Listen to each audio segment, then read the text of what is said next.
పాపం పెత్తందారుడు జగన్మోహన్ రెడ్డి తాను ముఖ్యమంత్రిగా ఉన్నప్పుడు అనుభవించినటువంటి సకల రాజభోగాలు ఇప్పుడు తాను ఓడిపోయి ప్రతిపక్ష హోదా లేకపోయినా కానీ నాకు కావాలని కోరుకుంటున్నాడంట. పెత్తందారి బుద్ధులు ఎలా ఉంటాయి అంటే ఇదిగో ఇలాగే ఉంటాయి. నిన్న ఒక ఘటన జరిగింది. దాన్ని వైసీపీ సోషల్ మీడియా కానివ్వండి, సాక్షి కానివ్వండి విపరీతమైన విచ్చలవిడి ప్రచారం చేశాయి. ఏమని? జగన్మోహన్ రెడ్డికి పాతపడిపోయిన కారు ఇచ్చారు అనేది. వాస్తవానికి జగన్మోహన్ రెడ్డికి పాతపడిన కారు ఇచ్చారు అనేది అవాస్తవం. నిన్న వినుకొండ బయలుదేరినటువంటి జగన్మోహన్ రెడ్డికి ఒక సఫారీ బుల్లెట్ ప్రూఫ్ వాహనాన్ని రాష్ట్ర ప్రభుత్వం కేటాయించింది. నిబంధన ప్రకారం ఆయనకు బుల్లెట్ ప్రూఫ్ వాహనం ఉండాలి. ఆ వాహనాన్ని కేటాయించింది. ఆ వాహనం కూడా అందుబాటులో లేకపోతే నిన్న విజయనగరం నుంచి తెప్పించారు. విజయనగరం నుంచి తాడేపల్లి వరకు ఒక నైట్ అంతా ప్రయాణించి కారు రావడం జరిగింది. అంటే కారు పూర్తి కండిషన్ లో ఉందనే కదా అర్థం. విజయనగరంలో బయలుదేరినటువంటి కారు తాడేపల్లి వరకు నాన్ స్టాప్ గా వచ్చేసింది అంటే అర్థం ఏంటి? కారు కంట్రోల్లో ఉందనేది అర్థం. సో కారు అంతా బాగానే ఉందనేది అర్థం. నిన్న సఫారీ కారు ఎక్కిన జగన్మోహన్ రెడ్డి 5 నిమిషాలకే కారు దిగి వేరొక వైసీపీ నేత ఫార్చునర్ కారు ఎక్కి వెళ్ళిపోయాడు. సరే, నాకు ఆ సఫారీ కారులో నాకు కంఫర్ట్ లేదు, నాకు నచ్చలేదు, నేను ఈ కారు ఎక్కాను అంటే అది వేరే విషయం. కానీ అలాగ అనలేదు వాళ్ళు. ఏమన్నారు? కారు బ్రేక్ డౌన్ అయిందంట. ఇది ఎంత పచ్చి అబద్ధం అంటే, ఎంత నిస్సిగ్గుగా పచ్చి అబద్ధాలు ఎలా కడతారు నాకైతే అర్థం కాల. నేను అదే సఫారీ కారు జగన్మోహన్ రెడ్డి కాన్వాయ్లో ఉండి వినుకొండ వరకు వెళ్ళింది, మళ్ళీ తిరిగి వినుకొండ నుంచి తాడేపల్లి ప్యాలెస్ వరకు వచ్చింది. ఎలా వచ్చింది? బ్రేక్ డౌన్ అయిన కారు ఎలా ఆయన కాన్వాయ్లో వెళ్ళింది? బ్రేక్ డౌన్ అనేది ఉత్తిదే. వెళ్ళే కారుని 5 నిమిషాలు ఆగిన తర్వాత జగన్మోహన్ రెడ్డికి కంఫర్ట్ లేదో, లేదా చంద్రబాబు నాయుడు వెళ్ళిన కారులో నేను వెళ్ళటం ఏంటో అనుకున్నాడో తెలియదు కానీ వెంటనే దిగిపోయి ఆయన వైసీపీ నేత కారు ఎక్కాడు. ఇక్కడ వైసీపీ నేత కారు ఎక్కడం అనేది పూర్తిగా జగన్మోహన్ రెడ్డి ఇష్టంతో జరిగినటువంటి ఘటన. దీనిలో సఫారీ కారుకి ఎటువంటి ఇబ్బంది లేదు. మీకు తెలియంది ఏంటంటే, ఇదే సఫారీ కారులో చంద్రబాబు గారు దాదాపుగా 10 ఏళ్ళు ప్రయాణం చేశారు. ప్రతిపక్ష పార్టీ నేతగా ఉన్న సమయంలో గత 5 ఏళ్లలో కూడా ఇదే వాహనంలో ఆయన రాష్ట్రం అంతా వేల కిలోమీటర్లు తిరిగాడు. ఏ రోజు కూడా కారు అనేది కండిషన్ లో లేదనే ఘటన జరగలేదు. చంద్రబాబు గారు ప్రయాణిస్తున్న సమయంలో ఈ కారు ఆగిపోయిందన్న ఘటన గత 5 ఏళ్లలో ఎప్పుడూ లేదు. ఈయనలాగా ఆయన నాకు జగన్మోహన్ రెడ్డి ఏం కారులు అడిగారు అనుకుంటున్నారు? ప్రతిపక్ష నేత కూడా, ప్రతిపక్ష హోదా కూడా లేదు, అది పక్కన పెడితే ఆయనకంట ఏం కావాలి? ఫార్చ్యూనర్ కానీ కేటాయించాలంట, లేదంటే ల్యాండ్ క్రూజర్ ప్రొడో వాహనం ఏదైతే ఉందో ఈ రెండిట్లో ఒకటి కేటాయించాలని చెప్పి వీళ్ళు పోలీసులను అడిగారు జగన్మోహన్ రెడ్డి వాళ్ళు. కానీ ఆ 2 వాహనాలు కూడా ఇప్పుడు ప్రస్తుతానికి రాష్ట్ర ప్రభుత్వంలో లేవు. బుల్లెట్ ప్రూఫ్ వాహనాలు ఆ 2 కూడా రాష్ట్ర ప్రభుత్వంలో లేవు. మరి లేనప్పుడు ఏం చేయాలి? వాళ్ళ దగ్గర ఉన్నటువంటి కారునే కేటాయిస్తారు. అదే సఫారీ కారు ఏదైతే చంద్రబాబు గారు గత 5 ఏళ్లలో ప్రయాణించినటువంటి సఫారీ ఉందో ఆ కారుని ఈరోజు జగన్మోహన్ రెడ్డికి కేటాయిస్తే జగన్మోహన్ రెడ్డికి నచ్చలా. అంటే ఈయన అధికారంలో ఉన్నప్పుడు రాజ్యభోగాలు అనుభవించాడు. తాడేపల్లిలో ఒక ప్యాలెస్ కట్టుకున్నాడు, ఋషికొండ మీద 500 కోట్లతో ప్యాలెస్ కట్టుకున్నాడు, ల్యాండ్ క్రూజర్ ప్రొడో లాంటి అత్యంత ఖరీదైన విలాసవంతమైన కార్లలో తిరిగాడు. అలవాటు పడిపోయిన జీవితం కదా, లగ్జరీ లైఫ్కి అలవాటు పడిపోయిన పెత్తందారి జీవితం. కాబట్టి ఇప్పుడు సఫారీ లాంటి కార్లు ఎక్కాలంటే పాపం ఆయనకి ఇబ్బందిగానే ఉంటుంది. చంద్రబాబు గారంటే ప్రజా సమస్యల గురించి ఆలోచించారు తప్ప, నాకు ఇచ్చిన కారు ఉందా, దానికి ఏసీ వస్తుందా, లేదా టైర్లో గాలి ఉందా, దీనికి బుల్లెట్ ప్రూఫ్ ఉందా, ఇవన్నీ ఏమి చంద్రబాబు గారు ఆలోచించరా.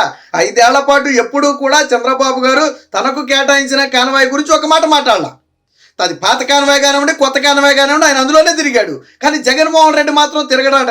గతంలో చంద్రబాబు గారు ప్రతిపక్ష పార్టీ నేత హోదా ఉండి Z+ కేటగిరీ ఉండి తిరిగినటువంటి చంద్రబాబు గారు తిరిగితే నువ్వెందుకు తిరగలేకపోతున్నావు అంటే, నువ్వు పెత్తందారుడు కాబట్టి పెత్తందారు బుద్ధులే నీకున్నాయి. నాకంతా లగ్జరీగా ఉండాలి, పడుకున్నట్టు ఉండాలి, కారు వెళ్తున్నా కానీ కదిలినట్టు ఉండకూడదు, విమానంలో ప్రయాణించినట్టు ఉండాలి, లాంటి కోరికలు నీకు ఉన్నాయి కాబట్టి నువ్వు పెత్తందారు కాబట్టి నీకు ఫార్చునర్ కావాలి లేదా ల్యాండ్ క్రూజర్ కావాలని చెప్పి నువ్వు అడగటం జరిగింది.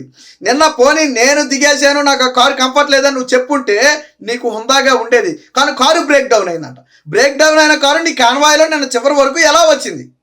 నీకు బ్రేక్ డౌన్ అయిన కారు నీ కాన్వాయ్లో వినుకొండ వరకు వచ్చింది, తిరిగి మళ్ళీ తాడేపల్లి ప్యాలెస్ వరకు వచ్చింది కదా. ఎలా తిరిగింది?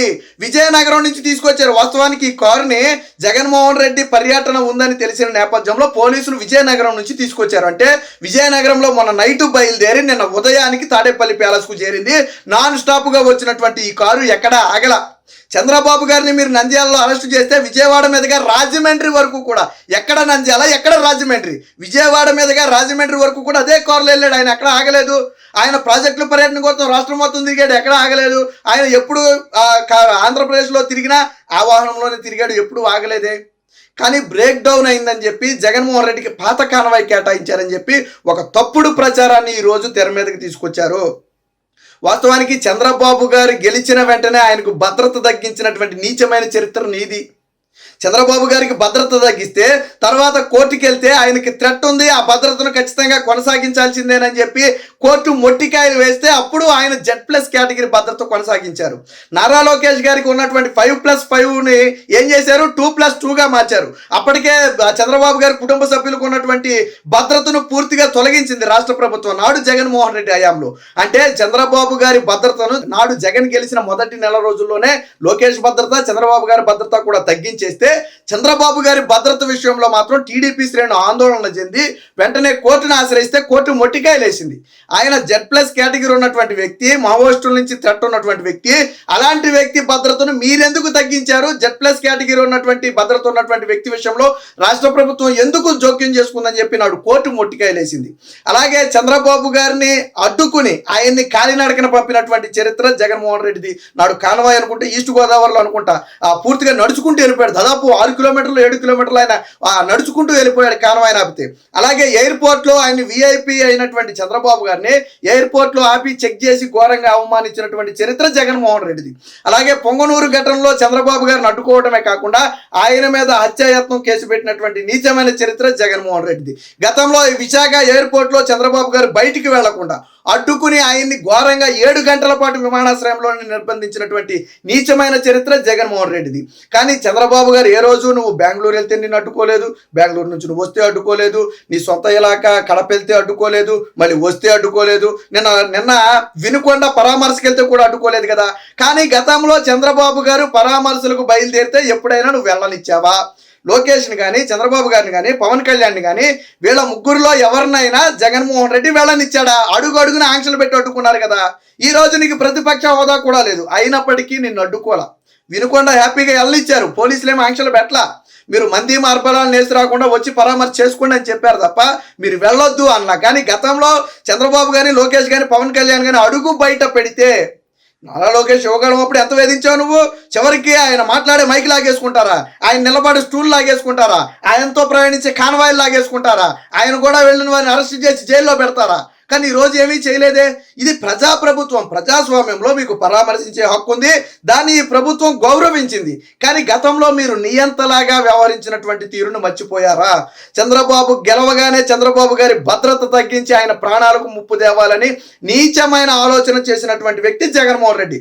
కానీ ఈరోజు పోలీసు అధికారులే చెప్పారు జగన్మోహన్ రెడ్డికి కల్పించాల్సిన పూర్తి భద్రత కల్పించండి అని చెప్పి చంద్రబాబు గారు ఆదేశించారట. ఆ క్రమంలోనే ఆయనకి ఏదైతే బుల్లెట్ ప్రూఫ్ వాహనాన్ని కేటాయించడం కానివ్వండి, జగన్మోహన్ రెడ్డి కుటుంబ సభ్యులైనటువంటి తల్లి చెల్లికి కూడా ఒక ముఖ్యమంత్రి కుటుంబ సభ్యులకు కేటాయించాల్సిన భద్రతను స్టిల్ ఈ రోజుకి కొనసాగిస్తున్నారు. ఇంకా తాడేపల్లి ప్యాలెస్ వద్ద రూట్ అయితే క్లియర్ చేశారు, కానీ పోలీసు చెక్ పోస్టులు ఇంకా 2 చెక్ పోస్టులు, అటొక చెక్ పోస్టు ఇటొక చెక్ పోస్టు ఉండనే ఉంది. పోలీస్ చెక్ పోస్టులు కూడా తీలా. అంటే ఒక మాజీ ముఖ్యమంత్రికి కల్పించాల్సిన పూర్తి భద్రతను ఈ ప్రభుత్వం కల్పించింది. కానీ నీచమైన ఆలోచనలు ఉన్నటువంటి జగన్మోహన్ రెడ్డి నిన్న కారు బ్రేక్ డౌన్ అయిందని చెప్పి ఒక పచ్చి అబద్ధాన్ని ప్రజల ముందుకు తీసుకొచ్చాడు.